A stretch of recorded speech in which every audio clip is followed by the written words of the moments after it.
మూలంగా చాలా మంది షోడశోపచారములతో పూజ చేసుకోవాలి అని అంటారు కదా ప్రతిరోజును.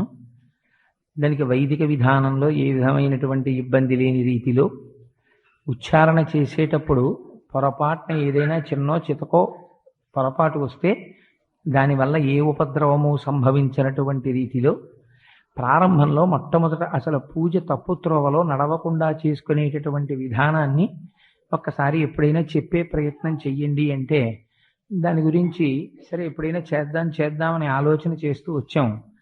సరే మా దొరగారి సంకల్పం, గోపాలకృష్ణ గారి యొక్క కార్యదక్షత, ఈ రెండింటి యొక్క సమన్వయం చేత అది శ్రావణ మాసం వచ్చిన తర్వాత శ్రావణ మాసంలో మొట్టమొదటి ఆదివారం నాడు జరగాలి అని ఈశ్వరుడి యొక్క సంకల్పం. అందుచేత అనుకోకుండా ఇవాల్టి రోజున ఈ కార్యక్రమం జరగడం తటస్థించింది. కానీ ఒకరోజు ఉపన్యాసంలో యాదృచ్ఛికంగా ఒక్క అనౌన్స్మెంట్ చేసినంత మాత్రం చేత మీరు ఇంతమంది ఆర్తితో రావడం నాకు చాలా ఆశ్చర్యం, ఆనందం కలిగించాయి. భగవంతుని పట్ల పూనిక ఉన్న వారి యొక్క సంఖ్య చూస్తుంటే చాలా ఆనందంగా ఉంది. అయితే ఇప్పుడు మనం చెయ్యబోయేటటువంటి పూజ ప్రతిరోజు మన ఇంట్లో ఉండేటటువంటి దేవతలని ఆరాధించవలసినటువంటి విధానం. ఎందుచేత అంటే భారతీయ సంప్రదాయంలో, మన సనాతన ధర్మంలో మనిషి యొక్క జీవితం అంతా కూడా భగవంతుడితోటే ముడిపడి ఉంటుంది. షోడశ కళా ప్రపూర్ణుడు చంద్రుడు. చంద్రుడికి 16 కళలు ఉంటాయి. మనిషికి 16 సంస్కారముల చేత సంస్కరింపబడతాడు.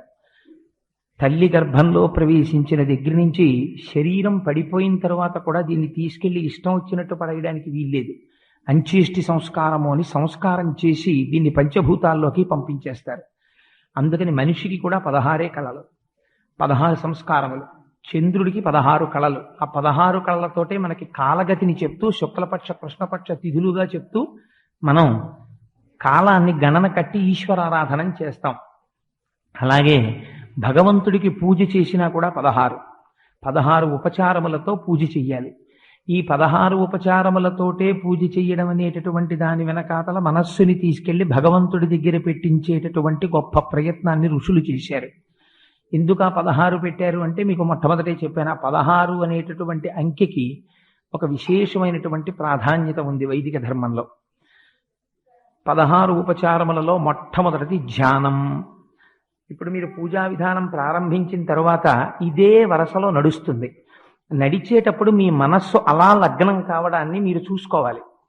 మొట్టమొదట చెయ్యవలసినటువంటిది ధ్యానంతో ప్రారంభమవుతుంది. అప్పటి వరకు పూజకి ముందున్న దాన్ని పూర్వాంగం అంటారు.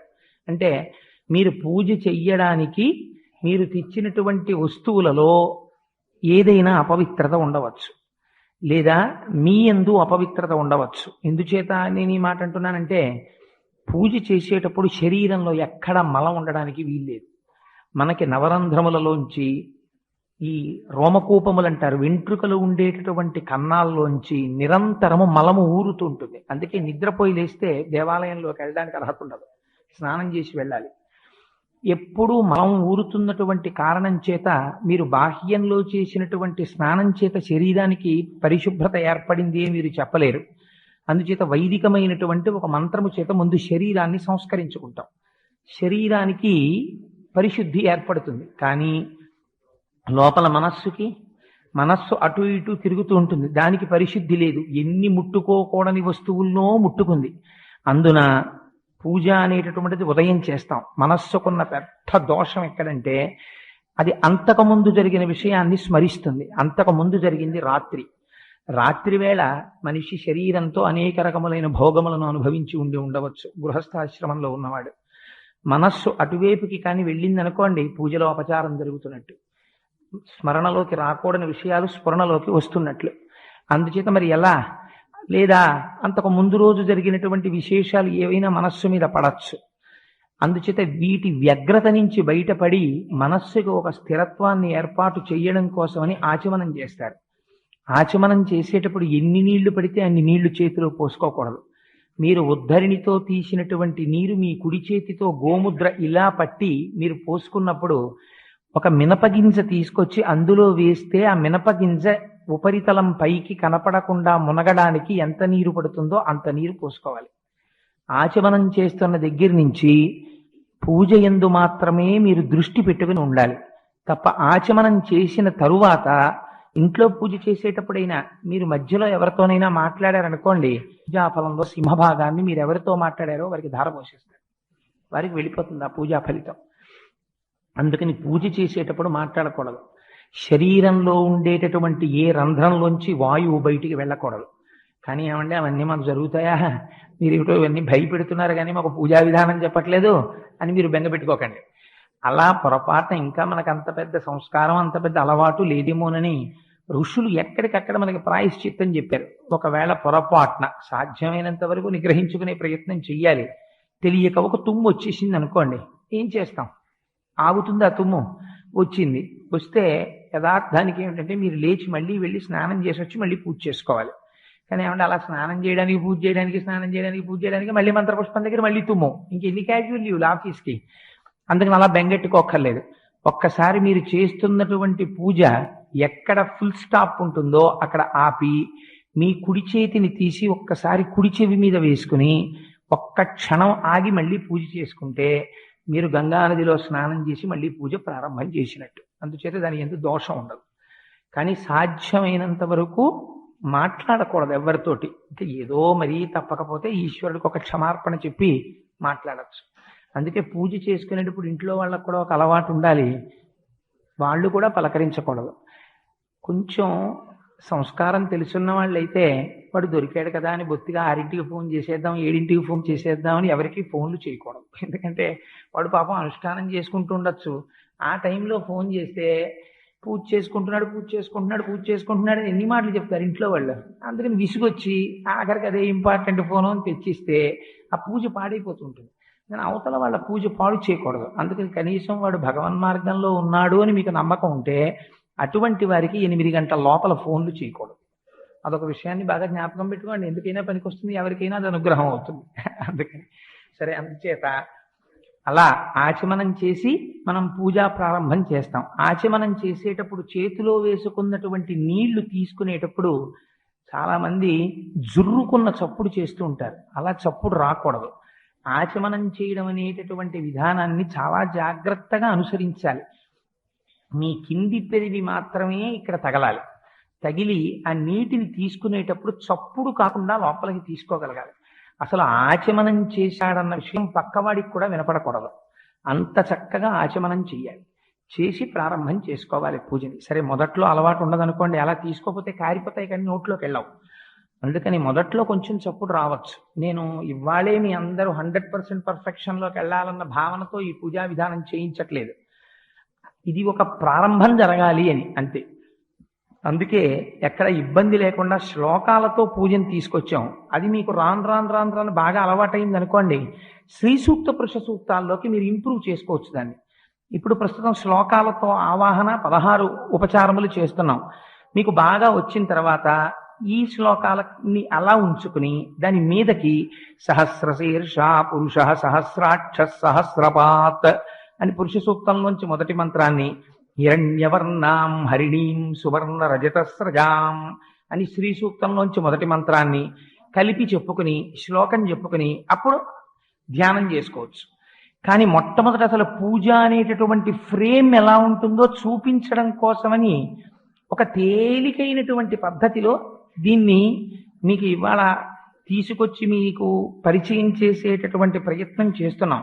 కానీ దీన్ని మీరు ఎలా కావాలంటే అలా పెంచుకోవచ్చు. ఎక్కడెక్కడ ఎలా పెంచుకోవచ్చో ఎలా తగ్గించుకోవచ్చో నేను మీకు చెప్తాను. మనం భగవంతుణ్ణి ఆరాధన చేసేటప్పుడు రోజు భగవంతుని యొక్క కృప మన యందు ఉండడానికి మనకి తెలియకుండా ఆ రోజు మనం పాప ఫలితాన్ని అనుభవించవలసినటువంటి ప్రమాదములు ఉండొచ్చు, బుద్ధి యందు వైక్లభ్యములు ఉండొచ్చు. మనకి తెలియదు ఇవాళ ఇంత ప్రమాదం వస్తోందని బయలుదేరిపోతుంటాం. భగవంతుణ్ణి మీరు 16 ఉపచారములతో పూజ చేసి బయలుదేరారనుకోండి, అది మీకు మీ ఇంట్లో వాళ్ళకి రక్ష. గృహస్థ అన్నవాడు ఏ పనైనా విడిచిపెట్టచ్చు, కానీ పూజ విడిచిపెట్టకూడదు.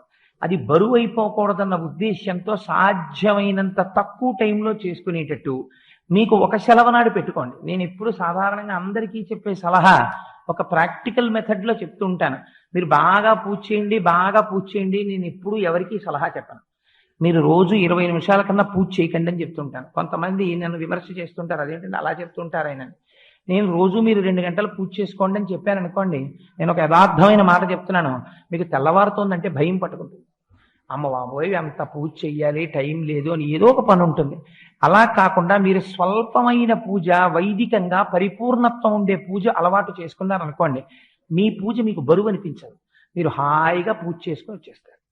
ఒక్కరోజు మీరు ఎంచుకోండి, ఏదో ఒక రోజు నేను ఒక శనివారం నాడు ఇలా పూజ చేసుకుంటాను, లేదు ఒక సోమవారం నాడు చేస్తూ ఉంటాను, లేదు ఒక ఆదివారం నాడు చేస్తాను. ఆ రోజు నియమం పెట్టేసుకోండి, నేను ఈ రోజు విశేషార్చన చేస్తాను అని నియమం పెట్టుకుంటే ఒకే ఒక్కరోజు, ఆ ఒక్కరోజు చేయడానికి మీ మనస్సు ఉరకలు వేస్తుంది. ఇవాళ నేను విశేషార్చన చేస్తాను అని అదే పూజ ఎక్స్పాండ్ అవుతుంది అంతే. అదే పూజా విధానం, కొత్తగా మీరేం చేయక్కర్లే. కానీ ఎలా ఎలా పెరుగుతుందో మీకు ఎక్కడికక్కడ చూపిస్తూ ఉపచారములు మనం చేస్తాం శాస్త్రంలో. అవి మీ మనస్సుని తీసుకెళ్లి భగవంతుడి దగ్గర నిలబెట్టడం కోసమని ఉపయోగించాలి. అంతేకాని వాటిని మీరు యాంత్రికంగా చేసేసారనుకోండి షోడశోపచారాల్ని, దానికి అర్థం ఉండదు ఆ పూజకి. అది నడుస్తుందేమో కానీ మీ మనస్సు అక్కడ నిలబడదు. నిలబడ్డం కోసమే షోడశోపచారాలు. షోడశోపచారములంటే మీరు ఒక్కసారి జాగ్రత్తగా అర్థం చేసుకోండి, మీకు అర్థమైపోతుంది. మొట్టమొదటిది ధ్యానం, రెండవది ఆవాహనం, మూడవది ఆసనం, నాలుగవది పాద్యం, ఐదవది అర్ఘ్యం, ఆరవది స్నానం, ఏడవది వస్త్రం, 8 యజ్ఞోపవీతం, 9 గంధం, 10 పుష్పం, 11 ధూపం, 12 దీపం, 13 నైవేద్యం, 14 తాంబూలం, 15 నీరాజనం, 16 మంత్రపుష్పం. మీరు ఒకటి పూజ దగ్గర మొదలెట్టినప్పుడు బాగా జ్ఞాపకం పెట్టుకోండి, మీరు పూజ పూర్వాంగంలో ప్రారంభం చేసినప్పుడు అక్కడ ఉన్నవాడు భగవానుడు, నేను ఆరాధకుణ్ణి అని మొదలు పెడతారు. 16వ కళ దగ్గరికి వచ్చేటప్పటికి చంద్రుడు పూర్ణత్వాన్ని పొందుతాడు, పౌర్ణమి చంద్రుడు అయిపోతాడు, పూర్ణం అయిపోతాడు. గుండ్రటి సున్నా, పూర్ణమద పూర్ణమిదం పూర్ణాత్ పూర్ణ ఉదచ్యతే పూర్ణస్య పూర్ణమాదాయ పూర్ణమేవావశిష్యతే. మీ పూజ కూడా 16వ ఉపచారం దగ్గరికి వెళ్ళేటప్పటికి పూర్ణత్వాన్ని పొందే. ఎలా పొందేస్తుందంటే ఎక్కడో లేడు భగవానుడు ఇక్కడే ఉన్నాడన్న భావనతో వెళ్ళిపోతారు. మంత్రపుష్పాన్ని పూర్తిగా చెప్పినప్పుడు తరచు చెప్తుంటాను ఉపన్యాసాల్లో, ఇక్కడే భగవానుడు ఉన్నాడని నిరూపిస్తుంది మంత్రపుష్పం. మీరు అటువంటి భావనతో, అటువంటి ధైర్యంతో, అటువంటి సంతోషంతో వెళ్ళిపోతారు. ఎందుకు షోడశోపచారములు పెట్టారో తెలుసా అండి? మీరు మీ ధ్యానం అన్న దగ్గర నుంచి ఇంకా ప్రారంభం కావాలి. అంతకుముందుది పూర్వాంగం. ధ్యానం అనేటప్పటికీ మీరు భగవంతుణ్ణి ఏ రూపంగా పిలుద్దామనుకుంటున్నారో ఆ రూపాన్ని మీరు ఒకసారి మనస్సులో ధ్యానం చేస్తారు. ఇవాళ మేము పూజా విధానంలో లక్ష్మీనారాయణ స్వరూపంగా భగవంతుణ్ణి ఆరాధన చెయ్యాలి అని అనుకున్నాం. కానీ మీరు అక్కడ ఉమామహేశ్వర పూజార్థం అని మీరు అనాలనుకున్నారనుకోండి, ఏమీ దోషం లేదు, మీరు అనొచ్చు. మీకు అక్కడ ఒకవేళ మీ కులదేవత లేదా మీ ఇష్టదేవత మీరు అక్కడ కానీ సశక్తియుతుడై ఉండాలి. పరమాత్మ శక్తితో కూడిన వాడై ఉండాలి. శక్తితో కూడినటువంటి స్వరూపాన్ని మీరు ఆవాహన చేస్తే, అందుకే రామ పూజ అనరు, శ్రీరామ పూజ అంటారు. అమ్మవారితో కలిసిన అయ్యవారిని సింహాసనంలో పెట్టి ఆరాధన చేస్తాం, శక్తిశ్వర పూజార్థం అనొచ్చు, లేదు లక్ష్మీనారాయణ పూజార్థం అనొచ్చు. ఇవాళ లక్ష్మీనారాయణులుగా మేము పూజ ప్రారంభం చేస్తున్నాం. ఇందులో మొట్టమొదట ధ్యానం చేస్తారు. చేసినప్పుడు మీరు కళ్ళు మూసుకుని భగవంతుని యొక్క స్వరూపము ఇలా ఉంటుంది, ఒక సాకారములో నేను ఊహిస్తే, ఇవాళ నా ఇంటికి స్వామి వస్తే ఇలా ఉంటారు అని ఊహించాలి. అది ధ్యానం. ఆవాహనం అంటే ఏమిటో తెలుసా అండి? మీరు అలా చేయడం మొదలెట్టండి, కోటేశ్వరరావు గారు చెప్పింది అబద్ధమో నిజమో మీకు తెలుస్తుంది. మీ మనస్సు లయమైపోయిందని గుర్తు ఏమిటో తెలుసా అండి? మీరు ఇలా నివేదన చేసేటప్పటికీ మీరు పూజలో తీర్థం తీసుకుని ఇలా లేవగానే ఎవరో ఒక పుణ్య దంపతులు మీ ఇంటికి వస్తారు ఆ రోజు. లేదు ఒక్కొక్కసారి ఏమీ తెలియనిటువంటి రూపంలో పరమాత్మ ఇంటికి వచ్చి కూర్చుని ప్రసాదం తీసుకుని వెళ్ళిపోతారు. వచ్చి తీరుతాడు భగవానుడు. ఎలా వస్తాడు అంటే మీరు గుర్తుపట్టలేరు, ఆ రూపంలో వస్తాడు. అందుకే బాగా అలవాటు చేసుకోండి. మీరు పూజ పూర్తి చెయ్యగానే మీ ఇంటికి ఎవరు వస్తారో వారికి తప్పకుండా మీరు ఏదో ఒక పదార్థాన్ని ఇచ్చి పంపడం నేర్చుకోండి. ఒక పండో, ఓ కాయో, పసుపో, కుంకమో ఏదో ఒకటి ఇవ్వండి. ఎందుచేత అంటే మీరు చేసిన ఆరాధనకి ప్రీతి చెందితే భగవానుడు ఏదో ఒక రూపంలో వస్తాడు. తులసీదాస్ గారికి అలాగే వచ్చాడు. నిజంగా శంఖచక్రాలు పట్టుకుని వచ్చేసాడు అనుకోండి, మనం చాలా అల్లరి చేసేస్తాం. అందుకని భగవానుడు ఏదో ఒక రూపంలో వస్తాడు. అందుకని మొట్టమొదట ధ్యానం చెయ్యగానే ఆయన ప్రీతి చెందుతాడు. మీరిక్కడ ధ్యానం చెయ్యగానే మీరు ఎదురుగుండా ఉన్నటువంటి పూజామూర్తిలోకి ఆయన ఆవాహనమవుతాడు, ఆయన వస్తాడు. మీ విశ్వాసమే ప్రాతిపదిక. ఆయన వచ్చారు, వస్తే మీరేం చేయాలి? ఆవాహనం, స్వాగతం చెప్పాలి. కాలింగ్ బెల్ మోగింది, కిటికీలోంచి నీడ కనపడింది. అంత పొడుగ్గా ఉన్నారు, పెద్ద జుత్తు లేదు, మనిషి తెల్లగా ఉన్నారు అంటే దొరగారు వచ్చారు. ఇలా పక్కన చూసేటప్పటికి కొంచెం దొరగారి పక్కన పొట్టిగా ఉన్నారు, సన్నగా ఉన్నారు, కానీ మొహంలో ఆ ఉత్సాహం ప్రస్ఫుటంగా నీడలో కనపడుతోంది అంటే గోపాలకృష్ణ గారితో కలిసి వచ్చారు అని కాలింగ్ బెల్ కొట్టగానే తలుపు తీసి ఏం చేస్తాం? రండి రండి రండి రండి, దొరగారు గోపాలకృష్ణ గారు రండి అంటాం. ఆ వాహనం అంటే స్వాగతం చెప్పారు. అది ప్రీతితో చెప్పాలి. మీరు పిలిచారు, ఆయన వచ్చాడు, అబ్బా వచ్చేసావా అన్నట్టు ఉండకూడదు. మొహం పరమ సంతోషాన్ని పొందాలి. స్వామి రాగానే మొట్టమొదటి ఏమంటారు? అయ్యా రండి కూర్చోండి అంటారు. మీరు నిలబెట్టి మాట్లాడారు అనుకోండి, వెంటనే అవతల వాళ్ళు ఏమంటారు? కనీసం కూర్చోమని లేదండి ఆయన అంటారు. ఇవన్నీ ఎక్కడి నుంచి వచ్చాయి తెలుసండి మనకి? మాకు బట్టలు పెట్టలేదండి అనరు. కనీసం ఆయన వాళ్ళు ఇంటికి వెడితే కూర్చోమనరండి అంటారు. షోడశోపచారాల్లోంచి వచ్చాయి. భగవానుడు రాగానే మీరు చెయ్యవలసింది అయ్యా కూర్చోండి అనాలి. అందుకని ఆసనం సమర్పయామి, ఒక ఆసనం ఇస్తారు.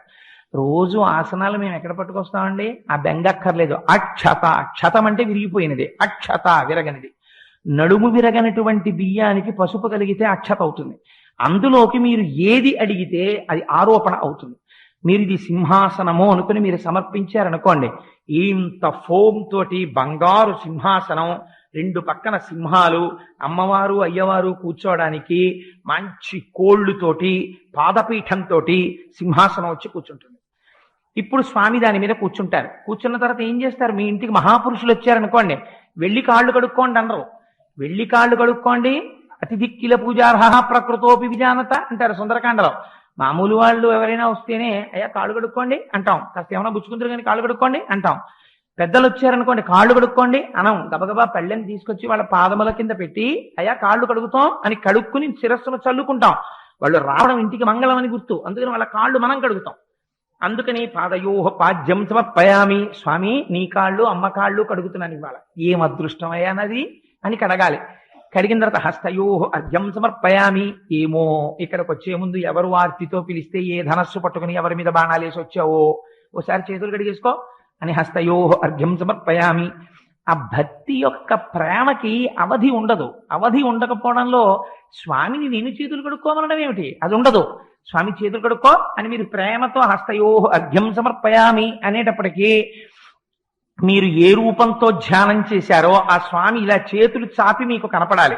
ఇప్పుడు మీకు అక్కడ ఇలా లక్ష్మీదేవి మీద వేసిన చేతిలో శంఖం ఉంది, అవి కాసేపు పక్కన పెట్టి లక్ష్మి కొంచెం జాగ్రత్త కింద పడిపోకుండా పట్టుకోని పక్కన పెట్టైనా ఆయన 4 చేతులు ఇలా చాపితే మీరు నీళ్లు పోస్తే ఆయన ఇలా కడుక్కున్నట్టు మీకు కనపడాలి. హస్తయోహ అర్ఘ్యం సమర్పయామి. అది అయిన తర్వాత అప్పుడు అక్కడ వరకు అయితే స్నానం చేయిస్తారు. స్వామి ఇదిగో శుద్ధోదకం తెచ్చాను, స్నానం చేయి. అమ్మవారు అయ్యవారు స్నానం చేసిన తర్వాత ఏం చేస్తాం? ఇంటికి ఎవరైనా వస్తే బట్టలు కట్టుకోండి అని బట్టలు ఇస్తాం. అయ్యా ఇదిగో వస్త్రయుగ్మం, ఎప్పుడు కూడా 2 ఇవ్వాలి. కానీ ఇక్కడ మీరు 2 లేవేమండి అనుకోకండి. మీకు ఇచ్చినటువంటి ప్యాకెట్లో ఇగో ఈ కర్పూరంలోనే ఉంది, ఒకటి పొడుగ్గా ఉంటుంది, దాన్ని యజ్ఞోపవీతం అంటారు. అంటే మెళ్ళో ఇక్కడ ధరించేటటువంటి ఈ జంజాన్ని యజ్ఞోపవీతం అంటారు. ఆ పొడుగ్గా ఉన్నటువంటిది యజ్ఞోపవీతం. కొద్దిగా కొరచగా ఇంతే ఉంది చూసారా పొట్టిగాను, అది వస్త్రయుగ్మం. అంటే దాంట్లోనే 2 ఉన్నట్టు. ఎందుకంటే ఒక వస్త్రం ఇవ్వం, ఏకవస్త్రం ఇవ్వం, 2 ఇస్తాం. పంతువులందు చేయలము విధంబున పరమేశుమూర్తి ఎందింతయు పుట్టునట్టి అంటారు పోతన గారు. అందులో పంచ ఉత్తరీయం, చీర రవికిల గుడ్డ 2 ఉన్నట్టే లెక్క. ఆ పొడుగ్గా ఉన్నది యజ్ఞోపవీతం, ఆ పొట్టిగా ఉన్నది వస్త్రయుగ్మం. జ్ఞాపకం పెట్టుకోండి. స్నానం చేశాక వస్త్రయుగ్మం ఇస్తాం. మీరు ఆరోపణ చెయ్యడమే. మీరు మనస్సులో సంకల్పం చేశారనుకోండి, ఇంత చందన పట్టి తీసుకొచ్చి దాని మౌతాళ్ళంటి కట్టు విప్పి మీరు అట్టపెట్టి తీసేటప్పటికీ ఒకరోజు పసుపచ్చటి చీర, ఆకుపచ్చ ఇంత బార్డర్ ఉన్న చీర, అమ్మవారికి పచ్చటి జాకెట్టు తెచ్చి ఈ వస్త్రయుగ్మం పట్టుకుని అక్కడ పెట్టి వస్త్రయుగ్మం సమర్పయామి అన్నారు అనుకోండి, మీకు రాను రాను పూజలో ఎలా కనపడాలంటే మీరు మనస్సులో ఏ చీర కట్టి అమ్మవారిని కూర్చోపెట్టారో ఆ చీర అమ్మవారు కట్టు కనపడాలి. మీరు గమ్మత్తు ఏమిటో తెలుసా అండి? మరునాడు మళ్ళీ పూజలోకి వెళ్ళారనుకోండి, మీరు ధ్యానం అని ధ్యానం చేసేటప్పటికి ముందు రోజు ఏ బట్ట కట్టారో ఆ బట్టతో అమ్మవారు కనపడాలి. అప్పుడు మీరు బాగా ధ్యానం చేసినట్టు గుర్తుపెట్టుకోండి. మీరు ఇవాళ పసుపచ్చటి పట్టు చీర కట్టారనుకోండి అమ్మవారికి, రేపు మీరు శాంతాకారం భుజగశయనం పద్మనాభం సురేశం అంటున్నారు అనుకోండి, స్వామివారు ఎప్పుడు తెల్లటి బట్ట పచ్చటి బట్టే కడతారు. ఆయనకి బార్డర్లు గల లుంగీలు అవి కట్టకూడదు. అమ్మవారు మాత్రం ఇవాళ పచ్చటి పట్టు పుట్టం పెట్టారనుకోండి, దానికి ఏం రోజు వెళ్ళాలా తేవాలా, మనసులో సంకల్పం అంతే. మీకు రెండో రోజు మళ్ళీ పూజలోకి వెళ్ళేటప్పటికి అమ్మవారు పచ్చటి పట్టు పుట్టంతో కనపడాలి. మీరు ఇవాళ అమ్మవారికి ఆకు పచ్చటి పట్టు చీర ఎర్రటి యుగ్మం సమర్పయామి అయిన తర్వాత యజ్ఞోపవీతం సమర్పయామి, యజ్ఞోపవీతాన్ని సమర్పిస్తారు.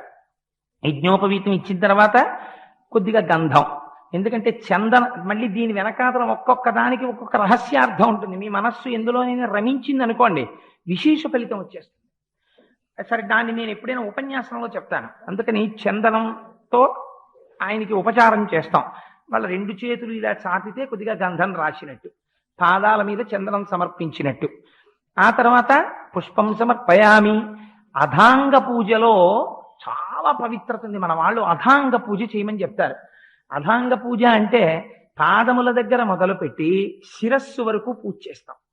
చేసేటప్పుడు మొట్టమొదట్లో మీరు ఏం చేయాలంటే, మీరు ఏ మూర్తిని పెట్టుకున్నారో మూర్తి వంక చూస్తూ మెల్లగా పూజ చేయాలి. కొన్నాళ్ళు అయిపోయింది అనుకోండి, అయిపోయిన తర్వాత మీకు ఏమవుతుందంటే, ఇప్పుడు మీరు పూజా విధానంలో చూస్తారు, పాదాల దగ్గర మొదలెడతారు, పిక్కల మీద, మోకాళ్ళ మీద, తొడల మీద, నడుము మీద, నాభి మీద, ఉదరం మీద, వక్షస్థలం మీద, వక్త్రం అంటే నోటి మీద, దంతముల మీద, ముక్కు మీద, కళ్ళ మీద, లలాటము మీద, శిరస్సు మీద వేస్తారు. అది ఏదో పాదవ పూజయామి, గుల్ఫౌ పూజయామి, జానుని పూజయామి, కటిం పూజయామి, ఉదరం పూజయామి, నాభిం పూజయామి, వక్షస్థలం పూజయామి అలా చేసేయమని కాదు. మీరు కొన్నాళ్ళు పోగాల చేయగా చేయగా చేయగా చేయగా మీరు బాగా కాన్సన్ట్రేట్ చేసి పూజ చేస్తే, మీరు ఒక రైల్లో వెళ్ళిపోతున్నారు అనుకోండి, ఆ రోజు మీకు అవకాశం లేదు. మీరు సూర్యకిరణాల వైపు కొంతసేపు చూస్తూ అలా కూర్చుని ఆదిత్య హృదయం చేస్తే మీకు స్నానం చేసిన ఫలితం వచ్చేస్తుంది, శాస్త్రం అంగీకరించింది. మీరు అప్పుడు కళ్ళు మూసుకొని ఒక్కసారి మీరు ఏ రోజు ధ్యానం చేస్తారో ఆ మూర్తిని ధ్యానం చేసి, పాదయోహ పాదవ పూజయామి, గుల్భౌ పూజయామి అని మనస్సులో అనుకుంటున్నారు అనుకోండి, స్వామి ఇక్కడ నిలబడతాడు. ఇప్పుడు ఏ పువ్వులు అక్కర్లేదు, మీకు తెలియకుండానే ఆయన పిక్కలు కనపడతాయి, మోకాళ్ళు కనపడతాయి, తొడలు కనపడతాయి, నడుము కనపడుతుంది, కడుపు కనపడుతుంది, నాభి కనపడుతుంది, వక్షస్థలం కనపడుతుంది, నేత్రాలు కనపడతాయి, నోరు కనపడుతుంది. గమ్మత్ ఏమిటంటే పళ్ళు పూర్తిగా కనపడకుండా మందస్మితం చేస్తాడు. అందుకే దంతాన్ పూజయామి అనే పళ్ళ మీద పూజ చేయమంటారు. ఒక చిన్న చిరునవ్వు నవ్వుతుంటే ఆ కనపడినటువంటి తెల్లటి పళ్ళ మీదకి పూసి పళ్ళు కనపడేటట్టు ఒకే ఫోటో ఎలా ఉంటుంది మీ ఇంట్లో?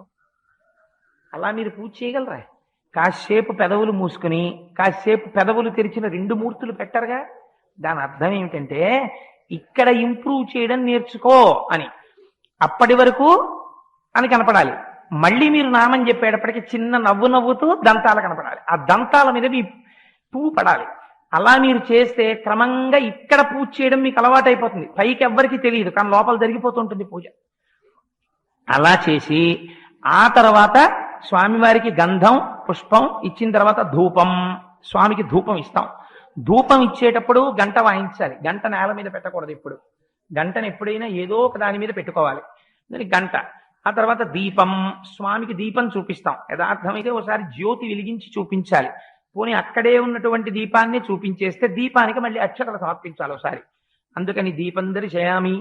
దీపం చూపించేసిన తర్వాత అప్పుడు స్వామివారికి నైవేద్యం. అప్పటికి అవసర నైవేద్యం మీ దగ్గర ఏది ఉంటే అది. ఒకవేళ ఏదీ లేదనుకోండి, బాగా జ్ఞాపకం పెట్టుకోండి ఒక విషయాన్ని. మీరు రాత్రి ఓ అరడజన అరటిపళ్ళు తెచ్చుకుని అందులో 2 తినేశారనుకోండి, మిగిలిన 4లో ఒక పండు నైవేద్యం పెట్టకూడదు, ఉచ్చిష్టం అవుతుంది. ఇంగిలి నైవేద్యం పెట్టకండి. అదేంటంటే ఆ 4ని తినలేదు కదా అంటే కుదరదు. ఒకే అంచుకు వేలాడుతున్నటువంటి పళ్ళలో కొన్నిటిని మీరు తిని కొన్నిటిని నివేదన చేయడానికి వీలు లేదు. కానీ ఒక అరడజన అరటిపళ్ళు తెచ్చి 2 తుంపి పూజ గదిలో పెట్టి 4 పళ్ళు మీరు తింటే దోషం లేదు. ఎందుకంటే ముందే విడతీసి ఈశ్వరుడి కోసం పెట్టేశారు. అందుకే శాస్త్రం అంది, మరి ఇలా ఒక్కొక్క రోజున ఇంట్లో అసలు ఉచ్చిష్టం కాని పదార్థం లేకపోతే మరి నివేదన ఎలాగా? అంటే శాస్త్రంలో రహస్యం ఏంటంటే ఎప్పుడూ కూడా అంటూ నిలవ చెయ్యడం అనేటటువంటి దోషములు లేని పదార్థం ప్రపంచంలో ఒక్కటే ఒక్కటి ఉంది. అది దానికి మీరు నిలవ చేసిన దోషము ఉండదు, దానికి అంటు దోషము ఉండదు. అటువంటి పదార్థం ఒక్కటే బెల్లం ముక్క. అందుకే తప్పకుండా బెల్లం ఇంట్లో ఉంచుకుంటారు. అది పరమమంగళ స్వామికి అవసర నైవేద్యం పెట్టేస్తే పొంగిపోతాడు ఆయన. పైగా మీకు గమ్మత్తు తెలుసా అండి, బెల్లం ముక్క నైవేద్యం పెడితే ఇంట్లో ఆరోగ్యంగా ఉంటారు. తూర్పుకు తిరిగి వంట చేసి యజమానికి అన్నం పెట్టినా బెల్లం ముక్క రోజు నైవేద్యం పెట్టినా మహాపుణ్యం. అందుచేత ఏదీ లేకపోతే ఓ బెల్లం ముక్క తెచ్చి అక్కడ పెట్టి నైవేద్యం పెట్టుకోవచ్చు. ఆ తరువాత నీరాజనం, తాంబూలం ఇస్తాం. స్వామి కూడా తాంబూలం వేసుకున్నట్టు ఎర్రటి నోటితో కూర్చున్నట్టు మీరు భావన చేయాలి. అందుకే తాంబూలం సమర్పయామి అన్నాక ఒక్క క్షణం ఆగాలి. ఏదో రిచువలిస్టిక్ గా తాంబూలం సమర్పయామి అని తాంబూలం ఇచ్చేసాం అయిపోయింది అని కాదు, మీకు ఇక్కడ భావన జరగాలి.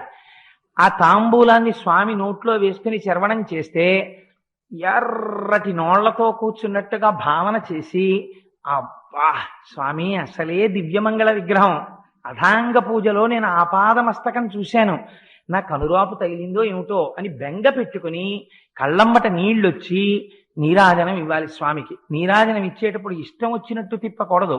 ఇవాళ మీరు నీరాజనం ఇచ్చేటప్పుడు అందరూ కలిసి నీరాజనం ఇస్తే ఈ హాల్ ఎలా ఉంటుందో మీరు ఊహ చేద్దరు కానీ జాగ్రత్త, మీ ఎదుటి వాళ్ళ వస్త్రానికి కానీ మీకు కానీ అంటుకోకుండా చూసుకోండి. మీకు 2 ప్రమిదలు ఇచ్చారు, అందులో ఒక ప్రమిద దీపం వెలిగించుకోవడానికి, ఒక ప్రమిద నీరాజనం ఇవ్వడానికి.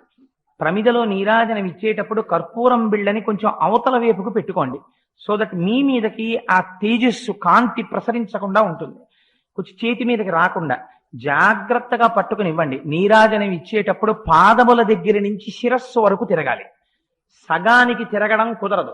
నీరాజనం ఇచ్చేటప్పుడు నడుము వరకు తిప్పడమో గుండెల వరకు తిప్పడమో చెయ్యకూడదు. ఆ తిప్పడం కూడా అందంగా పాదాల దగ్గర నుంచి శిరస్సు వరకు చూపిస్తూ నీరాజనంలో చూడాలి. నీరాజనపు వెలుతురులో మీరు ధ్యానం చేసినటువంటి మూర్తి యొక్క పాదములు మీరు ఏ వస్త్రం ఇచ్చారో ఆ వస్త్రపు కాంతులలో మెరిసిపోతున్నటువంటి పాదాలు మీరు ఇలా తిప్పుతుంటే నీరాజనం, ఆ నీరాజనం వెలుతురు పడుతుంటే మీరు అధాంగ పూజ చేశారు కనుక అది మానసికమైనటువంటి అనుభూతి. ఇలా తిరుగుతుంటే ఎడం పక్క నుంచి మొట్టమొదట స్వామి వైపుకి ఎడుతుంది కాబట్టి నీరాజనం, ఆయన యొక్క చెయ్యి, ఆయన యొక్క భుజం, ఆయన యొక్క చెవులు మకర కుండలాలు, ఆయన యొక్క నల్లటి జుత్తు, దాని మీద వజ్రకిరీటం, ఆ పక్కన అమ్మవారి వజ్రకిరీటం, అమ్మవారి యొక్క భుజం, అమ్మవారి యొక్క తామరరూడు లాంటి చెయ్యి, చేతికున్న ఎర్రటి గాజులు, అమ్మ వేళ్ళు, అమ్మ ఉంగరాలు, అమ్మ మోకాళ్ళు, అమ్మ చీర, అమ్మ పాదాలు, అయ్యవారి పాదాలు, మళ్ళీ ఇలా తిరగాలి. తిరిగేటప్పుడు మళ్ళీ నుదురు వాళ్ళ మెరిసిపోతున్న కాంతులతో మూడోసారి పాదాల దగ్గరికి వచ్చి దర్శనంలో తన్మయత్వాన్ని అనుభవించి ఎంత తొందరగా కర్పూరం ద్రవస్థితిని పొందకుండానే వాయుస్థితిలోకి వెళ్ళిపోతుందో అంత తొందరగా మీ మనస్సు లయమైపోయే అదృష్టాన్ని మీరు కోరుకోవాలి. కోరుకుని అక్కడ పెట్టి నీరాజనానంతరం శుద్ధ ఆచమనీయం సమర్పయామి. ఇంత తేజస్సు తగిలింది స్వామి, నీకు దాహం వేసిందేమో అని కొద్దిగా మళ్ళీ నీళ్ళు ఇవ్వాలి. ఇచ్చి తదనంతరం మంత్రపుష్పం చేసిన తర్వాత మనం ఓపికంటే చక్కగా ఎప్పుడైనా ఓ వెండిదో చిన్న ఏనుగు, ఓ వెండి చిన్న గుర్రం, ఓ చిన్న ఉయ్యాల ఇవన్నీ కొనుక్కుంటే మీరు ఇంట్లో చక్కగా రాజోపచారాలు కూడా చేసుకోవచ్చు. చామరం వీర్యామి అని చక్కగా చామరంతో స్వామికి వీయచ్చు. ఎందుకంటే చామరీ మృగం యొక్క వెంట్రుకలకి ఒక గమ్మత్తుంది. ఆ చామరీ మృగం యొక్క వెంట్రుకలతో చేయబడినటువంటి చామరాన్ని స్వామికి చూపిస్తే దాంతో కానీ గాలి వీస్తే ఎంత అలసట పొందిన వాడికైనా సరే ఆ శ్రమ తీరుతుంది. అందుకే గజేంద్ర మోక్షంలో వర్ణిస్తారు ఆ చామరీ మృగాల గురించి. అందుకని ఆ చామరంతో మీరు ఇలా చూపించారనుకోండి, స్వామివారి అలసట అంతా తగ్గిపోయి అబ్బా కోటేశ్వరరావు ఇంటికి వెళ్ళాను ఎంత హాయిగా ఉందోనే బాబు, చామరంతో వీచాడు పాపం ఒళ్ళు అలసటంతా పోయి ఎంత ఓపిక వచ్చిందోను అంటాడు స్వామి. అంటే నిజంగా అలానే భక్తికి అడ్డు లేదు, అలా మీరు భావన చేసుకోవచ్చు. తర్వాత మంత్రపుష్పం. మంత్రపుష్పం జ్ఞానంతో పూర్తయిపోతుంది. అంటే అక్కడున్నవాడే ఇక్కడున్నవాడు అన్న ఏకాత్మతా భావనతో మీరు పరమ సంతోషంగా నన్ను ఎవరేం చేసి ఇక్కడే ఉన్నాడు భగవానుడు, వాడే అన్నీ చేయిస్తున్నాడు అన్న భావనతో వెళ్ళిపోతారు. మళ్ళీ మర్నాడు వచ్చినప్పుడు మళ్ళీ ప్రారంభం. అది మీరు పూజ ఒక రోజు పెంచుకుందాం అనుకున్నారనుకోండి, హాయిగా సుప్రభాతంతో మొదలెట్టుకోవచ్చు. ఒక ఆదివారం నేను ఎక్కువ పూజ చేస్తాను అనుకున్నారనుకోండి, కౌసల్యా సుప్రజా రామ పూర్వా సంధ్యా ప్రవర్తతే అని మొదలు పెడతారు. తెల్లవారుజామున లేచి మొదలెడతారు. ఆ సుప్రభాతాన్ని అనుభవిస్తారు. స్వామి నిద్ర లేచినట్టుగా భావిస్తారు. ఒక్కసారి ఆ నిద్ర లేచిన 2 శ్లోకాలు చెప్పి ఆప్ చేసేస్తారు. ఎందుకంటే మీరు అలా కానీ ఇంకా మళ్ళీ మా ప్రపత్తి వరకు చెప్పేశారనుకోండి, పూజకి అది విధానానికి తేడా వచ్చేస్తుంది. అందుకని కలుపుకుంటారు. అథాంగ పూజ దగ్గరికి వెళ్ళేటప్పటికి మీకు ఒక ఆదివారం నాడు ఎక్కువ పూజ చేసుకుందాం అనుకున్నారనుకోండి, లక్ష్మీ అష్టోత్తరం, విష్ణు అష్టోత్తరం, ఇవాళ ఒక 20 నిమిషాలు నేను ఎక్కువ చేస్తాను అనుకున్నారనుకోండి, మీ పూజ మీరు బర్డెన్ చేసుకోకండి. ఇవాళ నేను 20 నిమిషాలు ఎక్కువ చేస్తాను అనుకుంటే ఒక లక్ష్మీ అష్టోత్తరం చేయండి, ఒక విష్ణు అష్టోత్తరం చేయండి.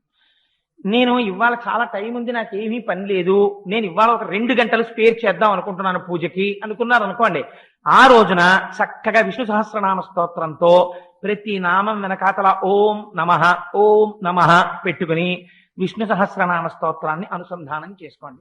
ఏదో ఒక్కరోజు పెట్టుకోండి. ఆ రోజు నేను కొంచెం విశేషార్చన చేస్తాను. మరి ఈ శరీరంతో వచ్చినందుకు మన్ని మనం ఉద్ధరించుకోవాలి. మిగిలిన పనులు ఎప్పుడు ఉండేవే, మన్ని మనం ఎప్పుడు ఉద్ధరించుకుంటాం? మన మతంలో ఒక విషయం జ్ఞాపకం పెట్టుకోండి, వీడికి జబ్బు వస్తే ఇంకోడు ఏదో చేయడాలు అలా ఏం కుదరవు. కాకపోతే ఆరాధన చెయ్యొచ్చేమో, వెళ్ళి అయ్యా రక్షించని అడగచ్చేమో, కానీ మిమ్మల్ని మీరు రక్షించుకోవాలంటే మీకు మీరు ముందు చేసుకోవాలి పురుషార్థం. అందుకని మీకు మీరు ఎప్పుడు చేసుకుంటారు? 6 రోజులు మీ కుటుంబానికి కేటాయించేసిన ఒక రోజు 2 గంటల నిర్దాక్షిణ్యంగా పెట్టేసుకోండి. ఇది నా ఉన్నతి కొరకు, దీంతో ఏం సంబంధం లేదు. ఏమో ఎన్ని ఉపాధుల్లోకి వెళ్ళాలో, ఏ ఉపాధిలోకి వెళ్ళినా భార్యాబిడ్డల్ని పోషించుకోవడానికి, ప్రమాదాలు రాకుండా ఉండడానికి నాకు ఏది రక్ష? నామం ఒక్కటే రక్ష. అందుకని నేను ఫలానా ప్రతి ఆదివారం ఉదయం 6 నుంచి 8 ఇంట్లో వాళ్ళకు కూడా అలవాటు అయిపోవాలి.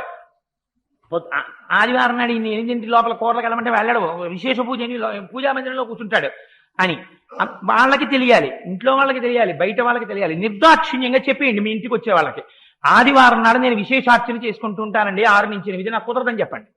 అలా మీరు చెప్పేయడం ప్రారంభం చేస్తే కొన్నాళ్ళకి మిమ్మల్ని డిస్టర్బ్ చేయడం మానేస్తారు. ఆదివారం పొద్దున్నే వచ్చేస్తావా అని ఎవరు అడగరు. ఏదో ఒక రోజు పెట్టుకోండి, ఎప్పుడో తప్ప నియమం తప్పదు. ఆ ఒక్కరోజు మనస్ఫూర్తిగా విశేషమైన ఆరాధన చేసుకోండి. సుప్రభాతం నుంచి చక్కగా అందంగా నడుస్తుంది. ఇవాళ శ్లోకాలు అనుసంధానం చేస్తూ మనం షోడశోపచార పూజ చేసేటటువంటి ప్రయత్నాన్ని ఈశ్వరానుగ్రహంతో ప్రారంభం చేద్దాం. దానికి ముందు మా గోపాలకృష్ణ గారు దొరగారు ఒక సంకల్పం చేశారు, జీవితం అంతా భగవన్మయంగా గడపాలి కదా, నిద్ర లేచిన దగ్గర నుంచి నిద్రపోయే వరకు ఏ ఏ శ్లోకాలు చదువుకుంటూ అనుసంధానం చేస్తే బాగుంటుందో అవి కూడా ఒకసారి రాసే ప్రయత్నం ఏమైనా చెయ్యండి అన్నారు. అంటే అందులో ఏవో కొన్నింటిని సంపుటీకరణం చేశాం. అంచేత అవి ముందు ఒక్కసారి మీరందరూ చెప్పేయండి, చెప్పేస్తే అలవాటు అవుతుంది. ఆ తర్వాత పూజా విధానం ప్రారంభం చేసేద్దాం. ముఖ్య శ్లోకములు అనుంది. అంచేత కరదర్శనము, నిద్ర నుంచి మేల్కొనగానే జీవితాన్ని భగవంతుడితో అనుసంధానం చేసుకోవడం. కరాగ్రే వసతే లక్ష్మీ కరమధ్యే సరస్వతి కరమూలే స్థితా గౌరీ ప్రభాతే కరదర్శనం. మీరు బాగుండాలన్నా, మీ ఇంట్లో వాళ్ళు బాగుండాలన్నా, మీకు ఆఫీస్లో ఓ మంచి పేరు రావాలన్నా, ఒక 4 రూపాయలు ఎక్కువ రావాలన్నా ఈ చేత్తో మీరు చేసినటువంటి పని వల్లే వస్తుంది. మీరు పెట్టిన ఒక సంతకం మిమ్మల్ని ఎటువైపుకైనా తీసుకెళ్ళిపోవచ్చు. ఈ చెయ్యి చెడువైపుకి తిప్పకుండా సర్వకాలముల యందు మిమ్మల్ని అనుగ్రహించేటట్టు జరగాలంటే 3 అమ్మలు ఈ చేతి యందు పూనిక వహించి చేతికి ఈ చెయ్యి పరమ భద్రంగా ఉండాలంటే లేవగానే కర్మానుష్ఠానమునందు ఈశ్వరానుగ్రహము శక్తి స్వరూపముగా ఈ చేతి యందు దర్శనము చేయుచున్నాను. ఆ రోజు అనవసరంగా పెట్టానండి సంతకం అని అనక్కర్లా ఇంక మీరు జీవితంలో. అలా ఈశ్వరుడు మిమ్మల్ని రక్షించుకుంటాడు. ఆ రోజు అనవసరంగా చేశానండి ఆ పని అని మీరు అందరూ ఏం చేస్తారు? పని దేంతో చేసినా ఈ చేత్తో చేస్తారు. చెయ్యడం అనేది ఇది చేస్తుంది. అలా ఈ చెయ్యవలసిన అవసరం లేని సద్బుద్ధి మనస్సునందు ప్రవేశిస్తుంది. శక్తిని ఈ చేతికి ఆవాహన చేస్తారు. లేవగానే ఒక్కసారి తన అరచేతిని తాను దర్శనం చేసి ఆ శ్లోకం చెప్పాలి. భూస్తుతి. నిద్ర లేచి భూమి మీద పాదములు పెట్టేటప్పుడు బాగా జ్ఞాపకం పెట్టుకోండి, ప్రమాదం జరిగినప్పుడు కూడా దేని వల్ల ఉపద్రవం వస్తుందంటే ఓ ఎముక విరిగిపోవచ్చు, లేకపోతే చర్మం తెగిపోవచ్చు, రక్తం కారచ్చు, ఒక్కొక్కసారి తలకాయ పగిలిపోవచ్చు కూడా. అంత ప్రమాదం ఎందుకు జరుగుతుందంటే మనం భూమి మీద పడిపోయినప్పుడే జరుగుతుంది. అలా జరిగినప్పుడు కూడా ఎవరు నిద్ర లేవగానే ఇది చేస్తున్నారో వాళ్ళని భూదేవి వెంటనే అనుకుంటుందిట, నేను సహజంగా అందరికీ తల్లినే, కానీ వీడు నా యందు మాతృత్వాన్ని కోరి కోరి నమస్కరించి బయలుదేరుతున్నాడు. అందుకే మీరు కొందరి విషయంలో గమ్మత్తు చూడండి. వాళ్ళు పడిపోయేటప్పుడు అదే భగవదనుగ్రహం కలగడం అంటే. పడిపోతారు అంటే ప్రమాదం జరిగిపోయింది, భూమి మీద పడిపోతారు, కానీ మరణం సంభవించదు, చిన్న దెబ్బతో తప్పుకుంటారు.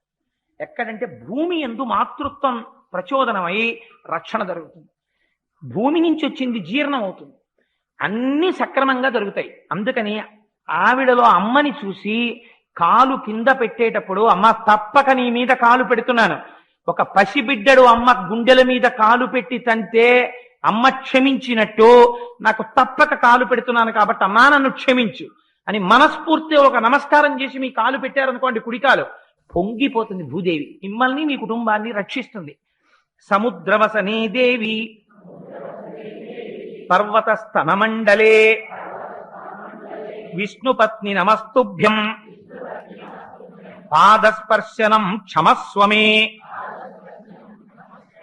స్నాన విధి అంటే మనం స్నానం చేస్తాం, స్నానం చేసేటప్పుడు మనకి సంప్రదాయంలో ఎలా పడితే అలా స్నానం చేస్తే దాన్ని కాకి స్నానం అంటారు. వెళ్ళిపోయి ఉటినే స్నానం చేసి బయటకు వచ్చారు అనుకోండి, పెద్దల దగ్గర మీరు అలా కానీ స్నానం చేస్తే వాళ్ళు ఏమంటారంటే వీడు కాకి స్నానం చేసే అలవాటు ఉందిరా వీడికి అంటే. మామూలు స్నానం కాకి స్నానం. స్నానం చేసేటప్పుడు అప్పుడు అసలు యథార్థంగా అయితే ముందు 3 మాటల నీళ్లు తీసి తల మీద చల్లుకోవాలి, చల్లుకుని స్నానం చేయాలి. రోజు శిరస్నానం చేయాలి పురుషుడు, స్త్రీ రోజు శిరస్నానం చెయ్యమని శాస్త్రంలో చెప్పలేదు. సరే సభాముఖంగా నాకు కొన్ని చెప్పడం డెలికేట్ గా ఉంటాయి. అందులో కొన్ని విషయాల్లో పురుషుడు మాత్రం, అంటే ఇది నేను ఇవాళ వేదిక మీద చెప్తున్నాను, నా ఎందుకు తప్పు పట్టకండి, ఒక మంచి చెప్పాలని చెప్పాను. గృహస్థాశ్రమంలో ఉన్న వాళ్ళం కాబట్టి భార్యా సంగమం చేసినటువంటి పురుషుడు మరునాడు తలస్నానం చెయ్యకుండా ఏదీ ముట్టుకోకూడదు, పూజా మందిరంలోకి అసలు వెళ్ళకూడదు, తలస్నానం చేసి వెళ్ళాలి. తప్పకుండా తలస్నానం మాత్రం ఆ రోజున పడుతుందండి పడదండి కుదరకుండా వేడి నీళ్లు స్నానం చేసైనా కనీసం వెళ్ళాలి పూజామందిరం, లేకుండా వెళ్ళడానికి వీలు లేదు. ఇది నేను ఒక పవిత్రమైన భావనతో జీవితాన్ని ఉద్ధరించుకోవడానికి మార్గంగా చెప్పాను కానీ అది కోటేశ్వరరావు అనవసరంగా ప్రస్తావన చేశారేమో అన్న భావనతో అనుకోకండి, అదొక పవిత్ర భావనతో చెప్పాను. సరే, అందుచేత స్నానం చేసే ముందు ఆ జలాలలోకి మనం కేవలం కాకి స్నానం కాదు, పవిత్రమైన నదులు అందులో ఉన్నాయి, అందుచేత నా పాపములు ప్రక్షాళనమవుతున్నాయని చేస్తాం. గంగే చ యమునే చైవ గోదావరి సరస్వతి నర్మదే సింధు కావేరి జలేస్మిన్ సన్నిధిం కురు అని ఆ నదులన్నీ అందులోకి వచ్చాయన్న భావనతో స్నానం చెయ్యాలి. అప్పుడు మీకు పవిత్రత లభిస్తుంది. భోజనం చేసేటప్పుడు నివేదన చేసుకునేటటువంటి అలవాటు ఉన్న వాళ్ళ గురించి నేను చెప్పట్లేదు, నివేదన చేసుకోవడం చాలా మంచి పద్ధతి.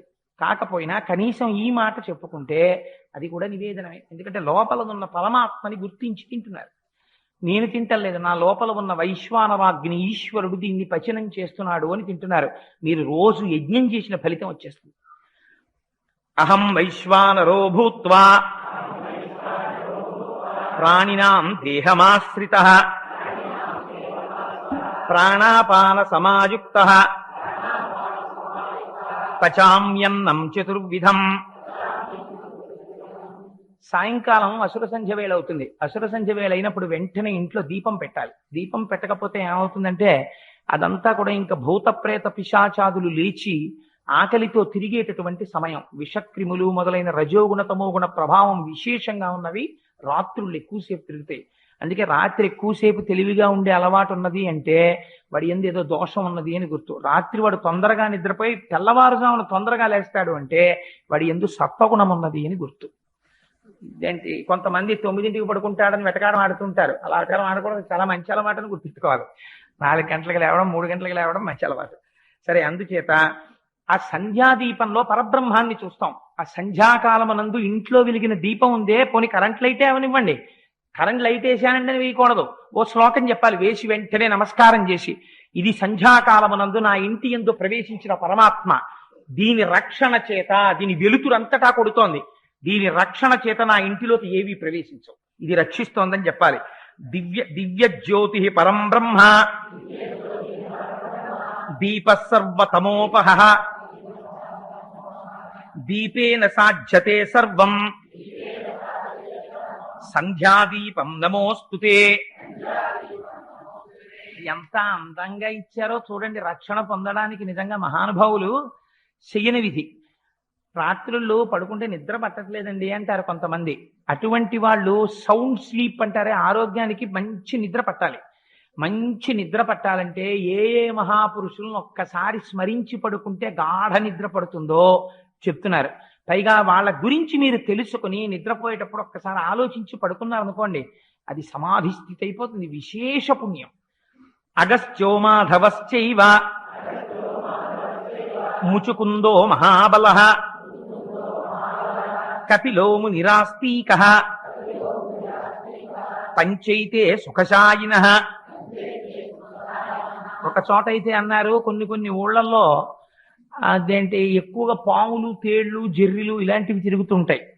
అలాంటి చోట మీరు ఏదైనా దీక్ష వహించి భూశయనం చేస్తున్నారనుకోండి, మీరు పడుకున్నప్పుడు తెలియకటుగా ఒక పాము రావచ్చు, ఒక తేలు రావచ్చు, ఒక జెర్రి రావచ్చు.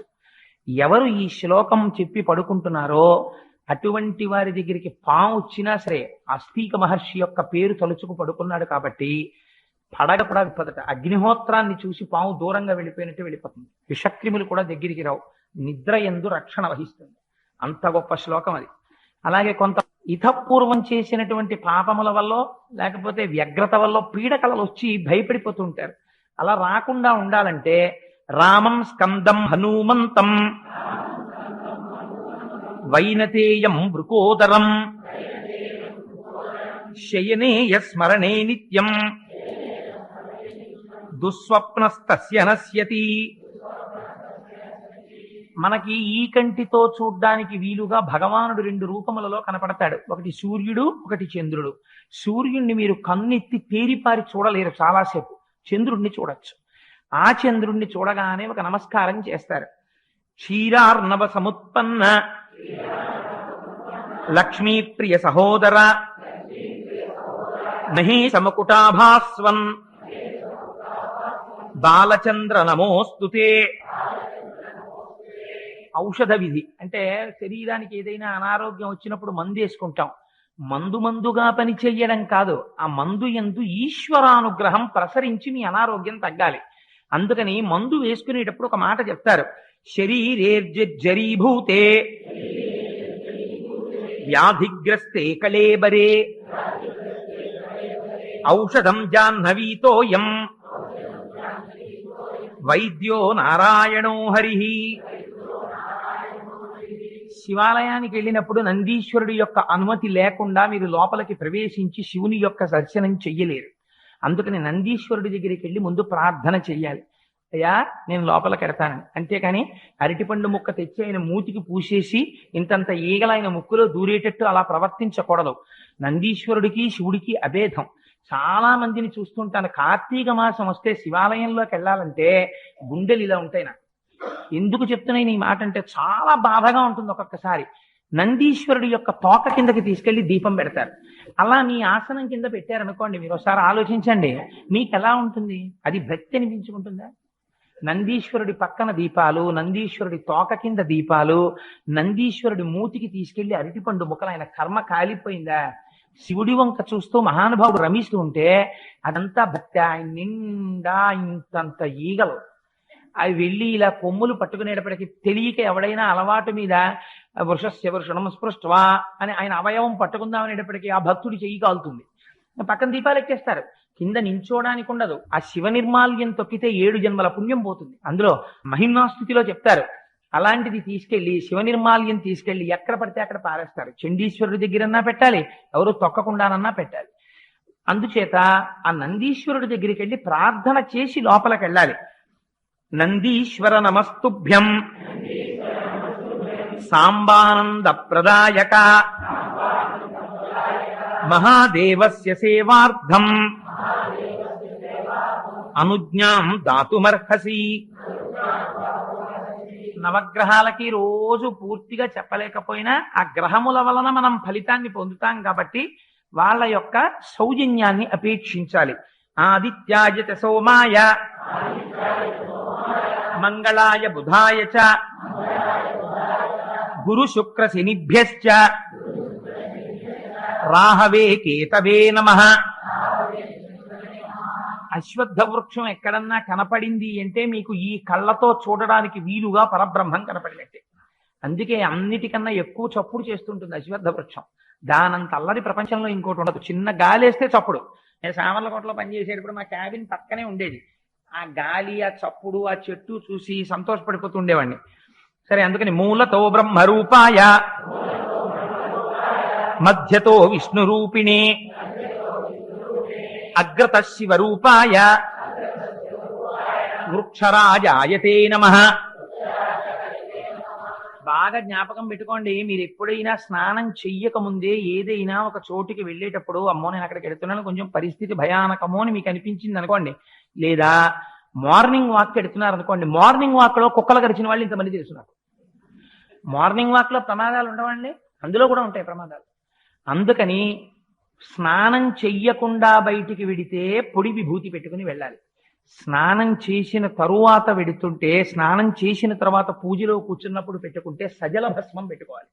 అంటే విభూతి వేసుకుని అందులో నీళ్లు పోసుకుని తడిపి అప్పుడు ఈ మంత్రం చెప్పి విభూతి ధారణం చేసి కాని వెళ్ళాడా, ఆ విభూతి రూపంలో పార్వతీ పరమేశ్వరుడు రక్షిస్తారు.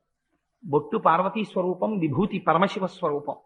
ఆ ఇద్దరూ కలిసి సర్వకాలముల యందు రక్ష వహిస్తారు. భూతి భూతి భూంతకరీ పవిత్ర జననీ పాపౌఘ విధ్వంసిని సర్వోపద్రవనాశని సర్వార్థ సంపత్కరీ భూత ప్రేత పిశాచ రాక్షస గణారిష్టాది సంహారిణి తేజో రాజ్య విశేష మోక్షణకరీ భూతి సదాధార్యతాం శ్రీకరంచ పవిత్రంచ